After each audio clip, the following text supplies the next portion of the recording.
দ্বাদশে কেতু আর ষষ্ঠে রাহু আছে এমন লোকের সঙ্গে কি বন্ধুত্ব বা সম্পর্ক আছে বা সংসার করছেন, তাহলে কিন্তু খুব সাবধান। দ্বাদশে কেতু এবং ষষ্ঠে রাহু যাদের থাকে তারা কিছু জীবন রাহুর টানে বাঁচে, আবার কিছু জীবন কেতুর টানে বাঁচে।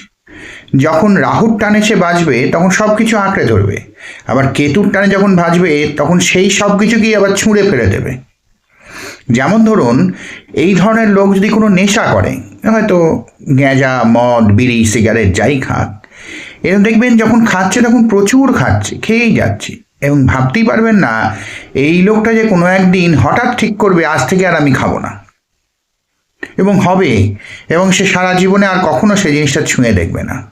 ঠিক সেরকম আপনি স্ত্রী বা স্বামী যাকেই খুব ভালোবাসেন, সে যদি দ্বাদশে কেতু আর রাহুনির জন্মায়, তাহলে এখন দেখবেন হয়তো খুব ভালোবাসা আপনাদের মধ্যে, আপনাকে খুব ভালোবাসে, কিন্তু এমন কোনো দিন হতেও পারে যে সেই ভালোবাসা জিরো হয়ে গেল। এটা কিন্তু সত্যি, এটা হওয়ার সম্ভাবনা আছে। এদের জীবন এভাবেই চলে।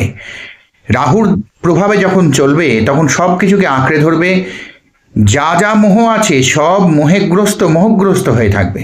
আর কেতুর প্রভাবে যখন আসবে তখন সব মোহ ছিঁড়ে আবার ফকির হয়ে যাবে, আবার বাউল হয়ে যাবে, আবার উদাস হয়ে যাবে, এবং জীবন ভুলে তখন পরমেশ্বর পরমাত্মাকে নিয়ে বাঁচবে।